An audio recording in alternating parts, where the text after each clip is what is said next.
It's just different. Hopeless at one point, and then having an opportunity to make you go harder, make you get in that booth and just really express that hopelessness. Like, man, y'all don't understand. This is like, you know what I mean? You dig from a different place.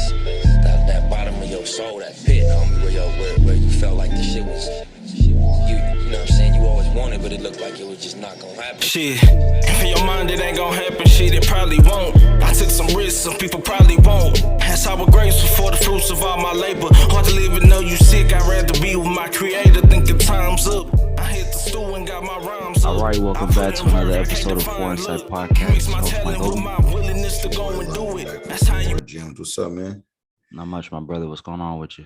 Nothing much, man. Just it's actually a long weekend, so I'm ecstatic about that. So can't complain.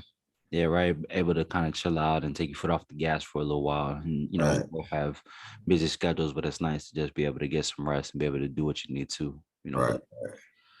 All right, man. So before we get into this week's episode, we got a good one for y'all. Obviously, we continue to appreciate all of you guys who continue to support us, rock with us, you know, and give us all our flowers when you see us in person or on social media. We appreciate y'all and continue to show your support by giving us a 5-star rating on all your listening platforms, you know, Anchor, YouTube, Spotify, and also subscribe so you can catch all the gems when they drop for y'all. All right, so L, this week we're gonna get into some real talk, honestly, and we're gonna be on the subject of leadership. So, a recurring theme that seems to be present in our culture, that seems to be talked about, kind of complained about as well, is just the lack of male leadership that seems to be present. So, just on that statement alone, what do you think about when you hear that? I guess that's a tough question. It just depends who you are as a man. There's a lot of people are lacking leadership in multiple ways, in different ways, but there's also men that step up to the plate that are great at leadership. I guess it depends on how you kind of look at leadership, how you kind of look at that angle of like, what do you define leadership as? It could be helping others. It could be someone who's able to make decisions where somebody else can't make those decisions. So it just depends on what are you looking at to see where we lack in though. I don't think we lack, in my opinion, personally, I don't think we lack leadership as males in this culture, in this theme. Are you talking about like this generation or? Yeah, I was saying this generation because it seems that this is like a new school thing rather than an old school thing. I don't think this was really as complained about. You know, with our parents' generation, I don't think that was really so much a complaint. But it seems like nowadays, and I can kind of see where it's coming from, right? If you look on social media, obviously, you know, especially sticking with just males, it's like a lot of people are coming from more single parent households, so they don't have that male figure as present on a regular basis, unless, you know, maybe you're in school and you're getting that from a teacher, from a coach, right?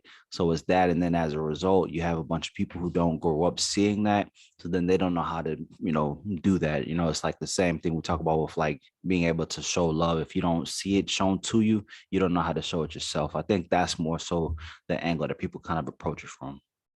Yeah, I guess you can say it from that point of view. I mean, there is a lot of, looking back at it now, there's a lot of people that do have single family homes and stuff, and it's like kind of what the angle I'm trying to, I don't know what type of angle I'm trying to take on this, but basically they don't get to see that male leadership like older folks used to see male leadership. So I guess now they're just more out there just looking for some type of leadership. It could be from athletes, it could be from rappers, some type of figure. So I think they need to kind of look for leadership in different ways now, in my opinion.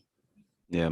And then there's also different aspects that we're going to take in. But I think going on to the next thing, I think as we grow up, we start to kind of see that, you know, there are people who are able to excel at being able to show leadership better than others. Like some people, like you talk about, you know, in sports, especially, you start to see this, or when you get into like organizations like student council and things of that nature, people are just better at, you know, whatever, maybe it's their personality, maybe it's the way they were raised. they're better at being able to show leadership better than other people, right? And so those people, it's like you kind of look at them as an example. Now, I think in school though, it's kind of tricky because school, I think, sometimes look at people who have strong personalities and they try to, and teachers or, maybe higher ups will try to repress that. It's like, you're a distraction, rather than saying you have natural leadership ability. Maybe you're a person who has a more curious mind. You have you have that ability to be able to think outside the box and maybe be able to have your own independent opinions. Maybe those people get their leadership qualities suppressed and say, look, no, you need to be able to follow, right? What do you think about that aspect? I don't like that because I just actually got a promotion in my current role right now, and that's something that I'm learning right now is leadership and kind of managing a team now. Mm-hmm. And at first, the first month or so, it was actually very hard to lead because you have to deal with different personalities. But the way that I kind of lead is you don't want to make the person underneath you feel like they're below you, kind of, for my opinion. Just from me having to answer to like people like coaches and basketball players on my team, just whatever you can think of as leadership, is like, I think the best leaders are the ones that kind of make you feel as important as them. Mm-hmm. And you kind of know your role at the same time, but then that kind of humbles you. You're like, okay, I know who I am. I know who that person is. He might be better than me at this situation. And that's kind of where I like leaning on it. Cause like LeBron James, for example, he's not like a Kobe Bryant leader. Kobe Bryant is like do what I say, follow me. Cause basically what you're saying. And LeBron is like, give them the ball maybe 4 or 5 times to get them warmed up. That's going to make them all be able to kind of work together and make y'all's goals even better by having that leadership of bringing the team together. So I don't think you should have a leadership strategy of do it my way and that's the only way you can do it, because I think you're going to get less results from your team or whoever you're trying to make follow you and get to that goal. So I don't think you should be bossy at all. Yeah, I like the example you just kind of introduced because it depicts that there's different ways for people to show leadership. Right now, there are those who would argue one way is better than the other, and I think that's on the individual person. One movie example, I know, people like, oh, a movie, but it's actually is kind of depicted pretty well. There's a movie that I really like. It's called Troy. And Troy is, about Greek mythology, but one of the most famous characters from that is this character Achilles, right? And Achilles is, this great soldier, this great warrior, but he has to answer to someone he doesn't respect, right? A higher up he doesn't respect, Agamemnon, right? And so then one of the kings he's fighting with kind of has to explain to him that, listen, before you can lead, you must understand how to follow. So you hear that quote. What do you think about that? No, I agree. It's kind of what I was telling one of my colleagues that just got onto the role. I said, I know you have the sales experience of 12 years, blah, blah, blah, but it's a whole different industry of what you're learning. And just, you have to you can't run before you learn how to walk. You got to learn how to walk before you can run. So it's like, learn the material, learn whatever your craft first before you try to kind of demand things or try to make other people follow you. And I think even when you do become a follower, you need to be a student as a game as well. So it's like that person can't just always try to just get to the top before learning how to do all the right proper steps. So I definitely agree with that. I've never seen that movie. It kind of made me kind of want to go watch it now because it's like that's actually a true statement, and I kind of agree with that a lot.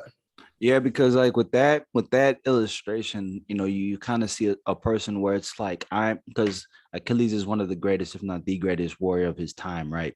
So with his expertise level, it's like it's hard for him to kind of take correction unless he respects you, right? And so then it goes to this whole idea that respect is not given, is earned, one, and then it's like, well, if I don't like the way things are doing, then I'm gonna buck the system. And those type of people who don't, take criticism or don't take, leadership or don't take instruction as easily, those people get looked at as nuisances. It's like maybe they just see things as differently, or it takes a little bit more effort. It's like, what is the balance there? Or like those are usually like, okay, like taking it to a LeBron aspect, right? LeBron is one of those players who people will say it's harder to coach him because he's so great, right?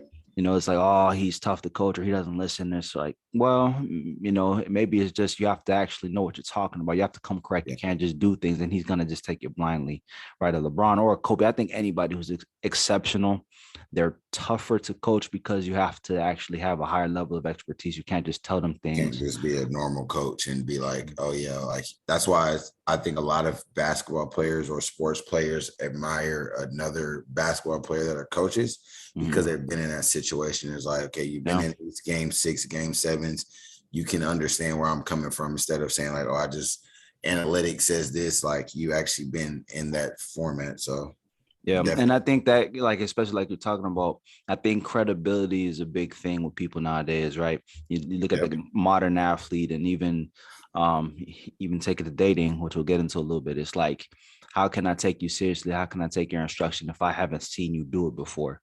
All right. Is where we're kind of at in life. You know what I'm saying? Right now, looking at leadership in sports and coaching, since we're on that subject, though, how is it like me who played football, you played basketball? What are some characteristics or some qualities that kind of depicted a good leader, whether it's one of your teammates or a good coach? And what are some bad qualities, like something where it's like, I'm not gonna listen to this guy or this guy's not a good leader? What would you say? Um, for me, for coaches, I'll start with the coaches aspect of it. I thought my high school coach he was a good slash bad. I think when my coach, he was good at basically building a team. He's kind of like a Greg Popovich, building like our team that was like very Seven Lakes was like, we're very talented, but he made that talent go further by having structure, by having things like get at weight room at this certain time, make sure we do conditioning, make sure we do all that. So it made us go further, and we was like disciplined, we playing games and stuff like that. But when it comes to the whole trying to build up your team, he might go yell in your face and literally like scream at you like super loud. And some people not like me, that don't really work with me. That's gonna just make me mad. So like I'm gonna just do the opposite. So you kind of gotta, I think Phil Jackson had a good way of lowering his players, of kind of learning each and every one of those players and kind of learning how to manage them. He knew he had to get Shaq mad. He knew to get Shaq to get into games, he used to tell Kobe, if you don't give him the ball a certain amount of times at this spot, we're going to lose the big fella. He knew to lose Kobe. He had to make sure that if people were around Kobe that wasn't working hard, he was going to probably lose Kobe. Kobe going to get mad, whatever, blah, blah. So I think knowing your personnel, of knowing your players and kind of handling them each and every way individually is the way you should go, I think, as a coach.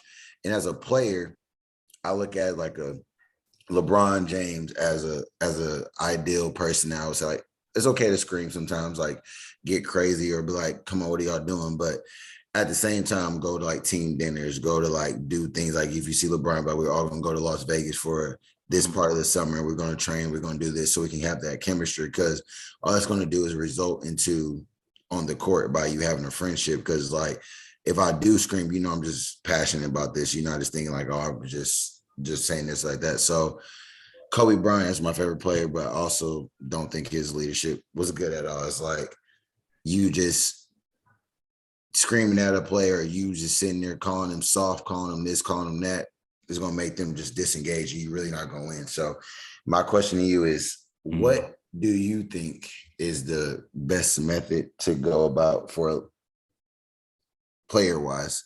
I'll start with player-wise. Good question.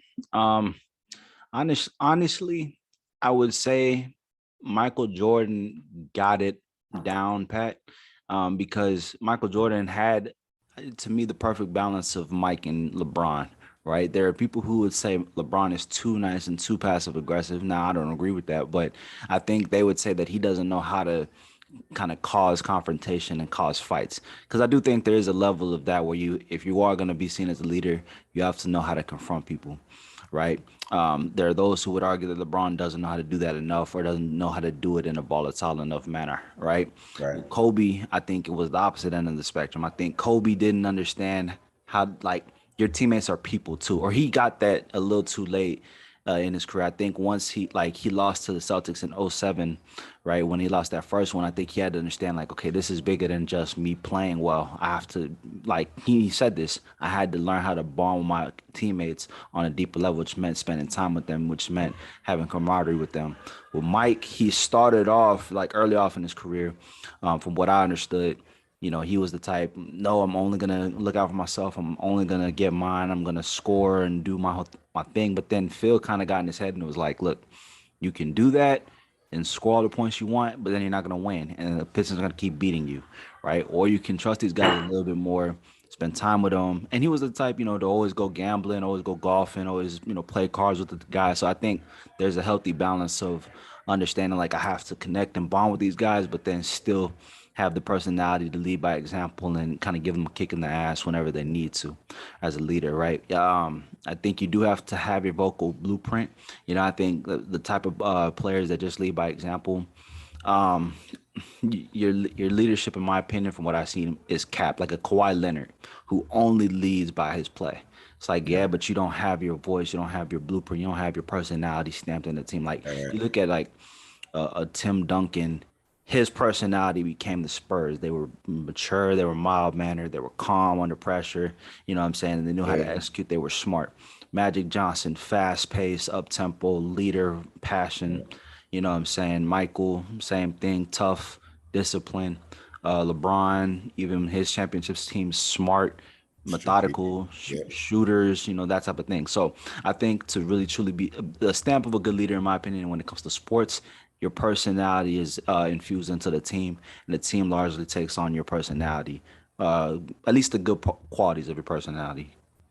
To answer your question. No, yeah, that's real true. Because it's like, what do you think the Warriors type of mindset is? Because I think they have, I know it's really off topic, but what type of strategy do you think they have for leadership standpoint? To So I don't me, know. Steph, to me, to first off, Steph is the personality blueprint that they give. You look at Steph, he's fun. He likes to enjoy himself. He likes to have fun. He doesn't take himself too seriously, and so he Right. doesn't take the game too seriously, right? Now, their thing is all about motion, constantly moving and manipulating the defense to be able to create opportunities and mismatches. You look at Steph, he never stops. He never stops moving. He's always putting pressure. He's always constantly trying to create mismatches for himself. He's always trying to get open. And then obviously you have Draymond Green, who, is that little like insertion of a passion that you need. Like I think you need, that sort of wild card on every roster, right? That kind of just gives y'all that extra little jolt. And then Klay Thompson, the mild mannered kind of just workhorse, you know what I'm saying? Who just he goes, he does what he needs to do, and he goes home.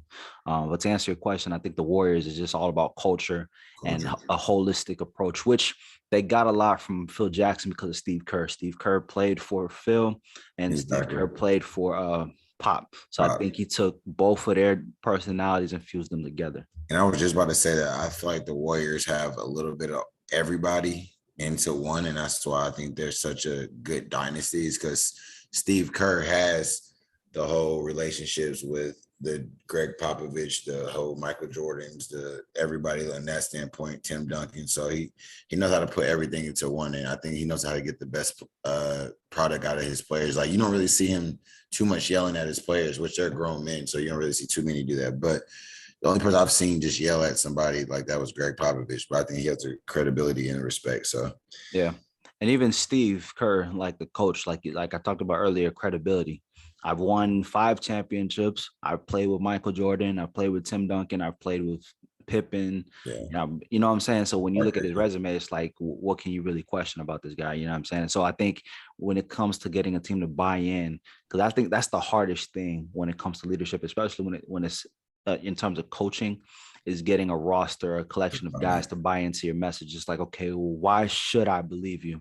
right. You know what I'm saying? And it's like, well, look at my credentials, look at my coaching tree. Like if I was running the team, honestly, I'd look at that. If I was a GM and I'm looking at, okay, a prospective coach, I'm looking at, okay, did you play? Did you win? Right? One of my homeboys told me this once. He was like, if I was running a team, I couldn't hire a coach that never won a championship. How can I trust you to get us somewhere you've never been? Was what he told me. I was like, damn, but then it made sense. You know what I'm saying? Do you agree with that fully? No, no, I don't. I think a smart coach is a smart coach, and you may not like a coach who may have played like Steve Nash, let's say, right? Hall of Famer, played at a very high level, but never won a championship. Are we gonna now? He's maybe not a good example right now, but I Yeah, mean, are we gonna say he's just never gonna be a good coach because he didn't win a championship? I'm sure. Yeah, yeah, It's about being able to really sell your blueprint, hold guys accountable, and be able to be firm on what you're on what you talk about, what you believe in, whether it gets you fired or whether you've done. Like a lot of people, I think fold. A lot of coaches, I think, fold whenever they think, "Oh, this might cost me my job, or this might cost me this, this might cost me that." Like, damn that, I'm gonna do it my way, and if it gets me fired, then so be it. You know yeah. what I'm saying? I think that's the type of personality of somebody you got to, stand with. That's what I would look for. To answer your question. Okay. Yeah, it's a What good about answer. you? What about you? Do you No, I believe that? agree 100%. Like I said, like to me, the main thing is to having a team or a person buy into what you say, because it's hard for you. You can be talking to you blue in the face. If somebody's not going to buy in, they're not going to really listen to you. So it's, do they have the respect from you to kind of see what you did in the past, or can they see the vision moving forward to kind of see like if you can get us to the next level? So I think I agree with that 100%, because like the Celtics, for example, Brad Stevens is a great coach, but they just for some reason didn't buy in. I guess having that mentality that they have right now with I forgot how his last name is pronounced. He was under Greg Popovich as well, and it's kind of like, okay, they bought in, and now look at them. They're one game from going to the NBA Finals. So Yeah. Like last point on it, from my example that I actually had was one of my old coaches, right? My DC that I played under. He was very big on getting us to understand what he wanted our defense to look like. Like he spent countless hours getting us to watch film and like, okay, look, this is what I want this position to do, and he would break everything down. So it got to a point, like me and him used to joke, and our guys used to joke, like we knew the scheme better than our coaches did, and he was like, bro, honestly, coach, like you don't need to call plays, like just tell us who we're following, and like we'll be able to do it, and we'll be able to run the scheme by ourselves. You know what I'm saying? It was that level of detail that he took the time to coach us on, which was why like we were able to buy in, because we could see the vision of what he wanted it to look like. You know what I'm saying? We could see it kind of play out. And that's, I think, the level of detail where it's like, if you're going to be a coach that didn't play the game, you got to have all your ducks in order, in my right, opinion. I agree. Right. All right. So now going on, let's get into the dating aspect stuff. What people are here to listen to. The spicy stuff. Yes, sir. We got pepper soup on the menu today. Pepe soup is back. All right, now let's look at leadership in dating. So first off, in modern, relationships, and a lot of the conversations that you hear on social media, and even sometimes when I'm listening in person, is this idea of should a man be the leader in the relationship? So what do you think about that question? Just off rip, first of all. That is a tricky question, Obi. I'm gonna give it to the best of my ability, because you might get some feedback. Women might say that's not true, but I'm just giving you my personal opinion, guys. Don't fault me. This is what I think. Do I think that your question is, do I think men should lead the relationship, right? Yes, correct. Yes, I do. Yes, I do. Oh, okay. If you guys are big into religion and all that, if you go by the Bible and stuff like that, that's what's said in there as well. But do I think we should lead? Yes, but not to the point. I think when you hear lead, you hear control. That's absolutely correct. That is very good. And that's not what I mean by lead. I mean by, I always tell women, if I'm with a woman, I need you to pull your half as well. But as a man, if everybody says you need to go to the left, as a hurricane coming, it's going to go to the right. And I'm like, nah, babe, we need to go to the right. That thing is going left. I think it's my job to have those things and lined up in order to kind of have that decisions planned out. And so like, if that was right, she would be like, okay, my husband led that way and he was correct. Or if there's things like financially, like right now, the market for housing is very very crazy right now. And then it's a seller's market. If we had Wow. a house and she's like, I don't want to leave, I want to stay here. We have kids, this and this. And I knew our asking price was like $100,000 or $200,000 over the asking price.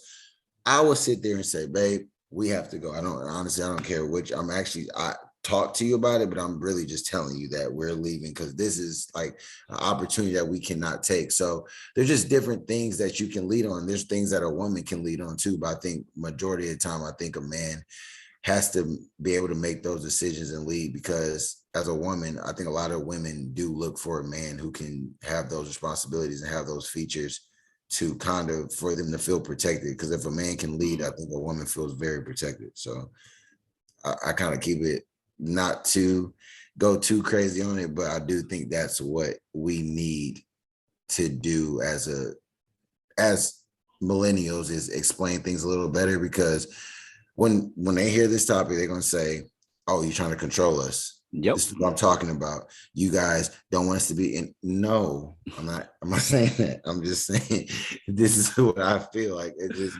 I don't know. It depends. We're gonna probably get some backlash as well. So I got a couple of backlashes of what I said already. So I can't wait to hear more of it. Dr. London Ogletree dropping a little bit of pepper soup for the culture. But yeah, but there's some gems in that. Okay, so to kind of bring it all home, what do you think of this if I say it? I think his ability to lead is tied to your ability to be able to have the answers and have the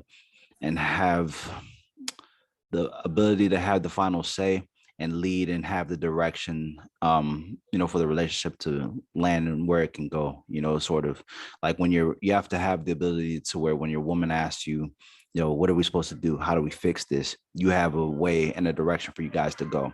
You have a response for everything that she has, every complaint. And then you're able to even empower her when it comes time for like, hey, I'm not as strong in this area.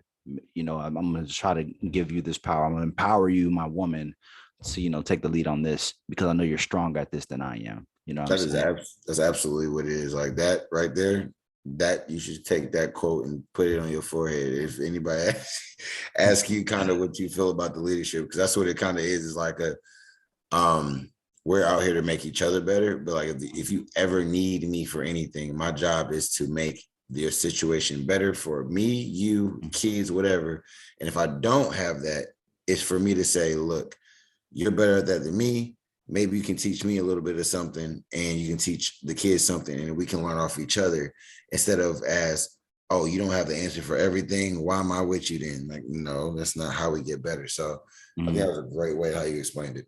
Yeah, because I think leadership is all about being able to improve the collective and understanding, okay, what's the big picture at the end of all of this? Not I have the power, I have the control, and I am allowed to delegate and do whatever I want. It's like, no, okay, as a leader, as someone who has the responsibility of other people, I have to also understand my strengths, my weaknesses. I play on my strengths. I try to strengthen my weaknesses, or if I am with a partner, with the woman who is strong in this area better than I am, then I look to her and say, hey, you're better at this. What would you do here? Or what do you think of this? I'm thinking about doing this. Do you agree? Do you not agree? You should be able to rely on your partner for their opinion and for their input. That's what it's all about, in my opinion. 100%. Dang. All right. Now, an example of kind of why this whole leadership and relationship stuff came about, honestly, keeping it a buck.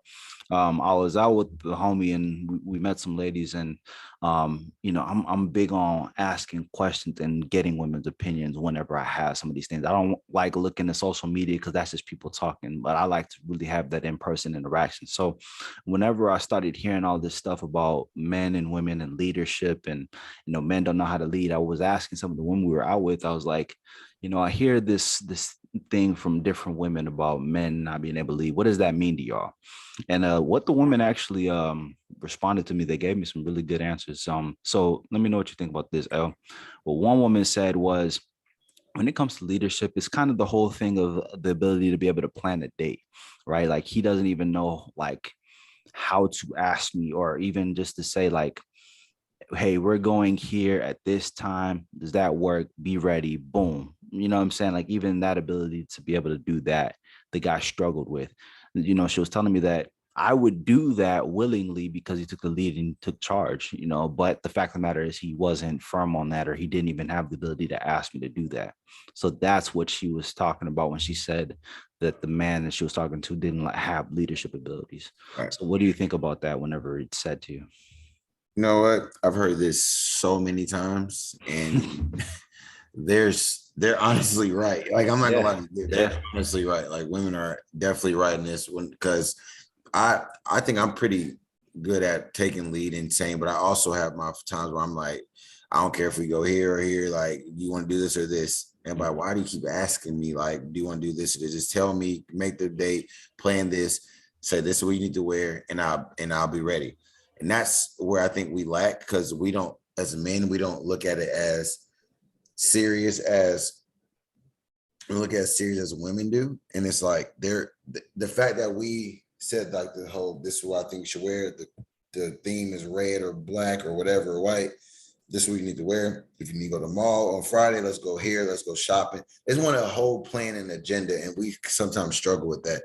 But also where we struggle at in leading is, I've heard a lot of women go on like first dates, this and this, and they don't know how to hold a conversation or have several conversations to even get to that point where the woman wants to let them lead. Because I asked so many women, like, what do y'all talk about at the dinner? And they'd be like, they talk about, I don't know what they talk about, but they don't talk about, like, I asked them questions and they'd be like, well, I never got asked that. I'm like, when you go on dates, what do you talk about? And they'd be like, well, we don't talk about nothing.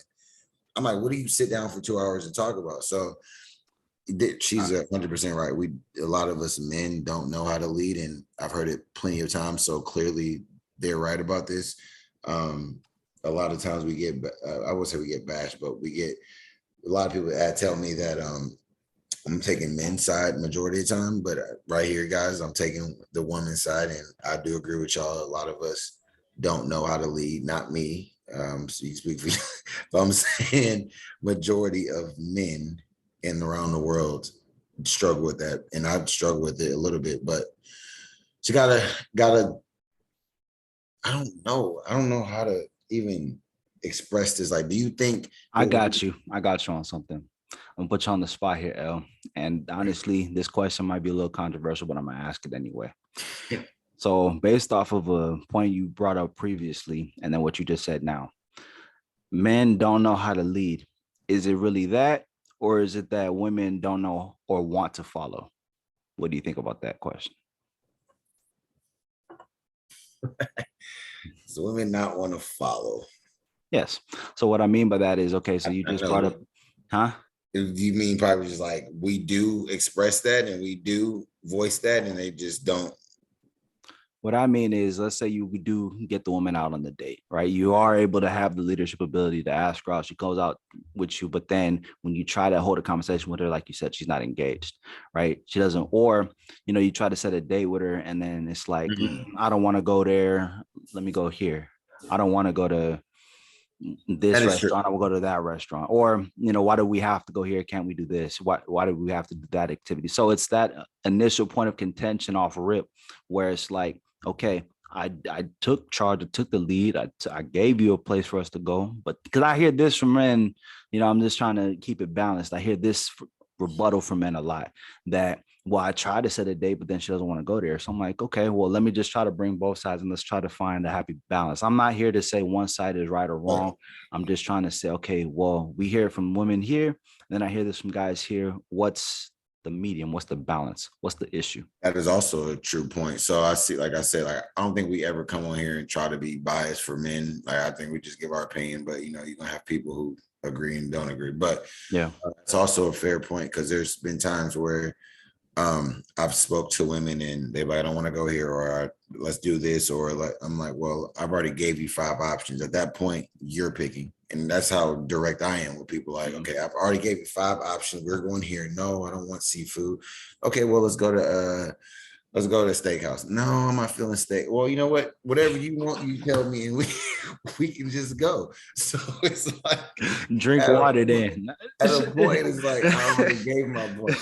But I can only speak on the people I hang out with and whatever. Like, I do think we do ask those things, but we also struggle at sometimes, and we'd be like, What do you have a taste for? Like, to me, the reason why I asked that is because I will pick. I just want to make sure what you have a taste for. And I think someone would be like, well, why are you asking me? Just tell me, I'll go. I'm like, well, if you don't even like this, why would I even say sushi or something? Like, so it's a hit or miss. I know you can't win for losing. As what I've learned as a man, in my opinion, happy wife, happy life. I don't agree with it, but that's going to keep your relationship going. And y'all, I think Obi don't agree with it, but I don't either. But it just Oh, we don't agree with what? happy wife, happy life motto of it's like I hear 50, 40, 60-year-olds say like, I just happy wife, happy life to me. And like they're a lot older than me. I'm like, and I always, I'm like, you know what, Dan or whoever, Wayne, I'm like, I just can't. It's hard for me to get in that mindset because I agree with it. But like, if the other person that's a woman is wrong, why can't they be wrong? And we just say, I was wrong. Can we move on it? But if I was wrong, it's Afghanistan and it's get on me, tell me what I did wrong. But if they're not right, it's sorry, babe, whatever. You're asking valid questions, London. I mean, I wish I had the answers for you, but unfortunately, the pot is out of pepper soup for this moment. So, we, but no, I do. Sticking on the point though, I think what happens is that from a guy's perspective, or from women's perspective, what I'll just say and advise is that don't go out with a guy that you're not attracted to, because I think that's really what is the T, is that women will try to go, they'll say, oh, I'll go out with you with a guy that they really have lukewarm interest in. So when he, proposes like, let's go get ice cream, it's like, I need a little bit more investment than ice cream, right? Or I need a little bit more, than just sushi or, just Olive Garden. I want Maestros or something, you know what I'm saying? Like, right. So you get that aspect. And then guys say, well, I keep trying to put in all this effort. And I think that's the problem. It's like if a woman, if you're at least willing to take the, effort and make the effort of, setting a date, and she's not going for that first choice, okay, maybe one other alternative as a means of like saying, okay, maybe you don't like this, or maybe you're allergic to this. What about this? I like, if she doesn't like one restaurant, then I would say try a different activity altogether, maybe. And then if she's not going for the second thing, then it's like, all right, like, okay, you just don't want to go out with me. Because, one thing I've learned from talking with women is that when she likes a guy enough, there's really no bad date option. It's a matter of her wanting to be with the guy more so than her wanting to go to the restaurant. The restaurant shouldn't take precedence over the experience with the guy you're dating, in my opinion. Yeah, because I would have heard anybody say what you just said to me about no Olive Garden, no sushi, we're going to Mastros. I would have immediately left. That would have been the deal breaker. I would have walked. I hear some wild stuff. I just listen. I'm like, okay, and that's gonna be talked about on the pod. I mean, again, that's those particular women. Obviously, there are great women out there and all that other stuff. This isn't to bash, but I'm just saying these are real experiences that people talk about and I hear on a regular basis. I'm like, well, and I tell those guys, I'm like, you need to pick better quality women. It's the same thing that, from the standpoint of who are aligned with your, thought process and the way you think, you know what I'm saying? That's what older mentors have always told me. It's like, Mike, just make sure you pick a woman who kind of fits your mentality, your lifestyle, and who you can kind of vibe with, who you have a connection with, who's interested in you. And then in turn, make sure that you're attracted to her, because you're going to be more willing to put in the effort to make things work and to lead and to be attractive and, those type of things for that woman. So I think that's what it's all about, is just having someone who you have chemistry with. And then from there, this whole leadership stuff really won't be that big of a deal anyway. But I see it as an issue. So I feel like we should talk about it because it's a pressing issue is my whole thing. That boy coming with bars. Obi's with the bars today, y'all. Hey man, I'm just trying to find solutions and to these issues for find the solutions. That is key, because I've lost all the solutions. And drop gems, man. See, we can't lose hope.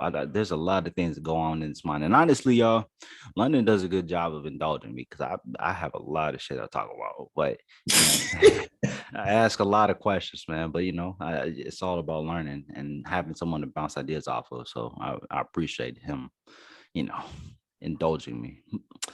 All right, but let's stick on though. What do you think? What do you think good leadership looks like in a relationship? Whether it's a guy or whether a guy dating a woman or two women dating, two men dating, whatever the case may be. What does good leadership look like in your opinion? London Ogletree. I'm kidding. Oh, okay. Yeah, y'all hear that, ladies? There you I'm kidding. go. There you go. Follow his Uh, lead. Follow L's lead, bro. That's all it is. on the side, no, on a serious note, I think good leadership comes from somebody who is very understanding, someone willing to listen, but also able to wanting to see someone grow. I think I heard somebody tell me they was like, I don't think you should want me to do better for myself. I should want it for myself. I said yes, but like as a significant other, if I'm in your life, it's supposed to, I feel like it should be my duties, or not duties, but my obligation to want to make you improve in life financially, emotionally, mentally, and make you get to a higher level. I said, if I'm up here and you're down here, I don't want you to be down there. I want you to be right here, or if not over me. So it's like, and she was like, well, I don't think that's just something that's your job. And I'm like, well, shoot, that's weird. That's part of my leadership. I feel like if I was in a relationship, is like, if I was in a relationship, I feel like my job is to always elevate the mind and always make sure that they don't need me for nothing. So I mean, definitely there's other leadership ways, but I think it's to make sure that everybody's heard and not just everybody yelling, everybody screaming, but just kind of hear everybody's voice and opinions and kind of go from there. I just thought of something though. Our way that we're depicting leadership in a relationship comes from this idea that I think that the male is up here, and he's trying to build the woman up, right? What if the roles were flipped, and let's say That'd be great. the woman maybe has the higher status job, maybe she's making more money, maybe she has the higher income, whatever the case may be, she's perceived as up here, maybe the guy's trying to ascend towards that. does leadership does leadership look different in that dynamic, and if so, what does leadership look like? If it's the man who's still expected to be the leader, how can he lead if he has someone who maybe has more money than him, more status, more success, or maybe is seen as over him, quote unquote? Great question. I've talked about this numerous times. I think the problem is, I think women think that we just want to have the power or whatever. And to me, I don't think it's like that from in my standpoint of it. Mm-hmm. I always tell women, like, if I could be a stay-at-home dad and you make all the money, you pay all the bills, you go pay for the college, the trucks, cars, whatever, and you pay for all that, Mm-hmm. I shut up and do whatever you say. But it's like, for me, I think it's more of like a obligation now for them to, like, which is they should stand up for themselves. And I definitely agree. Like, if you want to be on that point where you don't want anybody to look down at you, which I don't look down on a woman just because they cook or clean. I actually value women more who do those duties and have those qualities about themselves. But I think it's such, Mm-hmm. I think they're in a fight. I'm not gonna say they're in a fight within themselves, but they're trying to, like, I think they sabotage a lot of things because they're trying to prove to us that we're the big homies too. I'm like, look, we're not trying to, like, I'm not trying to argue with you. I ain't trying to, you trying to prove something to me when I already know that you're a big homie, but you're trying to prove something to me. You're trying to fight with me, and I'm not trying to fight with you. That's I'm good. That's very good. that if you need me to mount this TV, you need me to cut this grass, you need me to change your brakes, this, whatever, that is my obligation and my duties as your husband, boyfriend, whatever. If some days I come from the gym or something, you have a cooked meal, you wash my clothes, you fold my clothes, you clean my bathroom, I appreciate that because you're doing things that you know that's going to make my life easier from that point when I get home, and it's going to make me want to run through a wall with you. Just like I don't want you driving on a road with no messed up brakes or rotors or whatever, just because I care about you not dying. So it's like everybody's not thinking about the bigger picture, instead of just like, they're just thinking like, oh, he's trying to make me an old housewife. No, you just do this better than me. or you might be able to see things in the house like cleanliness, like, oh, something in the corner, like that's not my type of clean. Let me do this so my husband is nice and I make sure he's protected and make sure he has a nice warm meal. That's all I say. But talking to other people about this and talking to other women is like talking to a wall sometimes, and it irks me. So I just don't even say it too much anymore. I just like the people who get it, get it. The people who don't get it, don't get it. And that's all I can do. But that's how I feel of good leadership. God damn. Boy, London dropping gems, man. That was fire. That's what I had. No, that was fire, man. Hey, man, I'm gonna clip that for sure. That was good, bro. That's good shit. But because you hit the nail on the head, it's not about like I love what you said about like, okay, you're so caught up in trying to prove that you're the big home when I already know that, I already understand that, I already respect that. The fact that you're successful, you definitely have a level of drive to you. But I think, like you said, where guys see it differently is like the fact that you are able to do all of that, if you still have the energy, if you still put in the effort to bring and make a meal when you get home from work, like that's just gonna make me want to run through a wall for you. Like I'm still gonna appreciate that. If you're with the guy who doesn't appreciate what you do as a wife, then that's a different issue. That's a different problem. Issue. That's right? A whole different issue. Right. And I think that's where the two lines kind of get muddied and mixed up. It's like I'm trying to be successful so that I won't be with the guy who will disrespect me. It's like, no, you being successful and then you finding a guy who respects you are two different things, right? You still have to, there's still things that a woman wants out of her man, and there's still things a man wants out of his woman. Those things aren't going to change no matter our career paths. People think because I have this career, that career, I can demand more things. Maybe so. But at the end of the day, you have to understand your partner is going to want something out the interaction above anything else.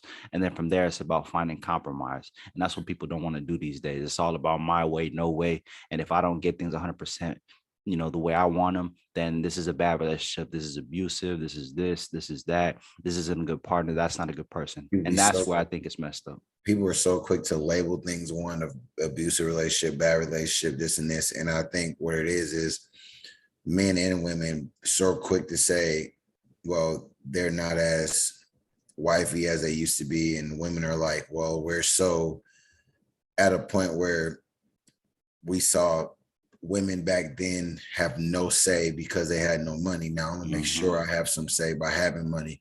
Where I'm like, at the end of the day, if you're with the man who does that, then you should just leave in the first place. So it's like you have to know who you're getting with, and that's why I say it takes time to get to know somebody, because like somebody can show you that they're good or some fake good for 6 months to 7 months. Yep. But it's like if you're with somebody and you're talking and taking it slow for a year or so, it's gonna be hard for that person to keep being perfect for a year. They're gonna have to have some slip ups and show you who they really are. They can't really break that character. You're gonna break that character after a year. Yep. So for me, that's why I always tell people, let me see who you really are. Let me get to know you, because like I'm gonna know who you really are by really paying attention for you for a year. So I think women kind of got to let go of that. Like we're not trying to let them have say or this, because like I said, I don't speak for me.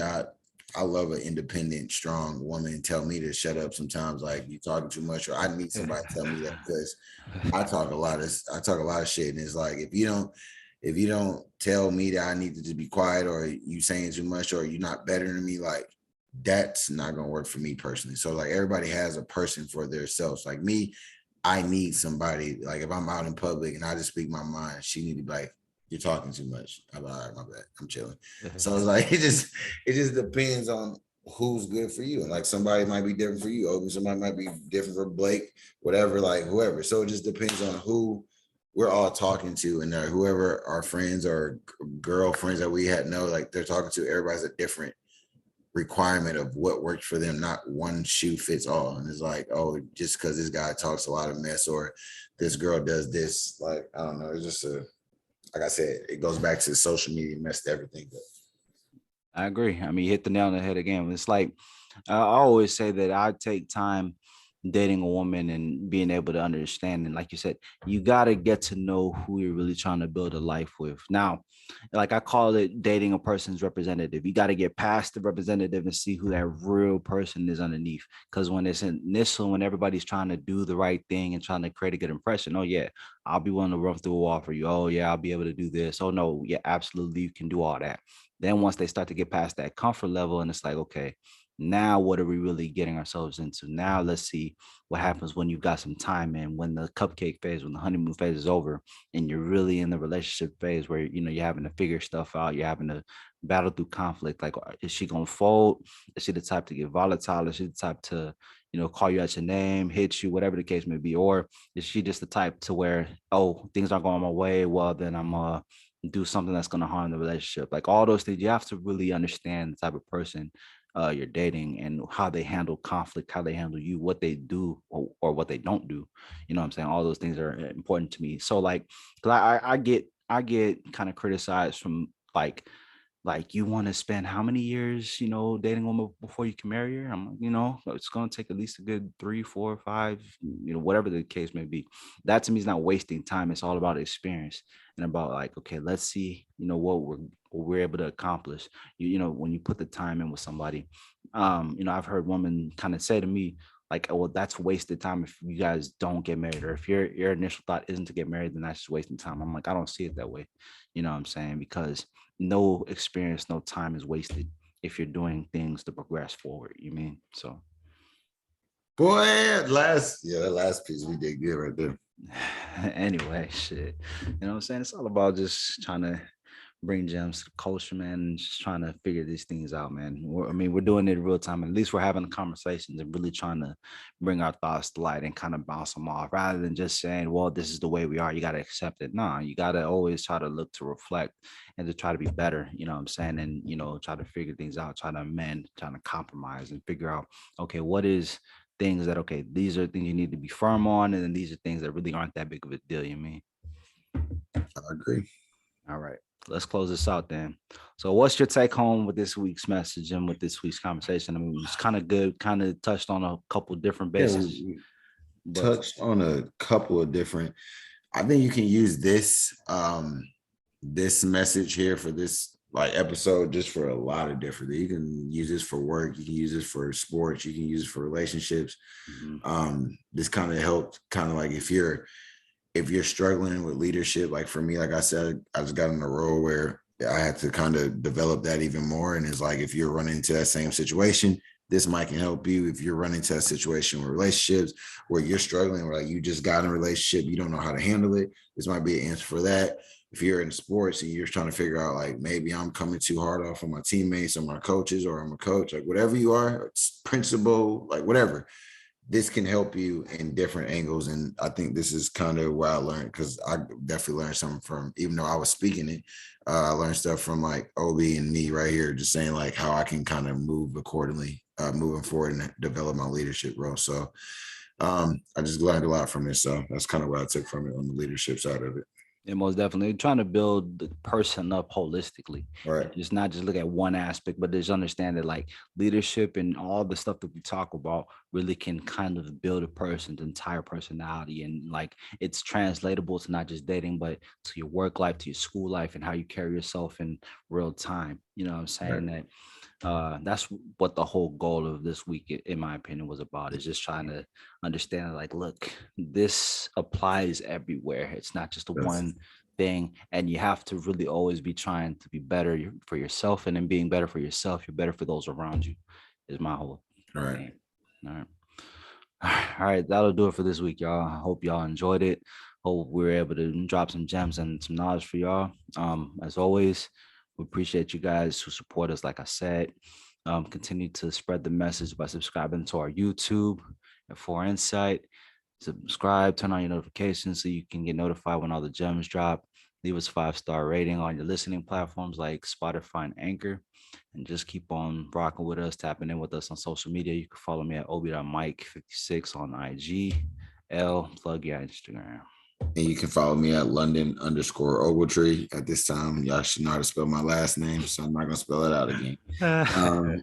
So just follow me at London_Ogletree on IG and all platforms. Definitely appreciate y'all. All right. Catch y'all next week. We out. Feet on the ground with a prove you wrong mindset. I'd rather go out on my sword than have my mind tapped. The ones with eyes can never see, I make the blind clap. I'm bringing back that type of sound that once defined rap. Divine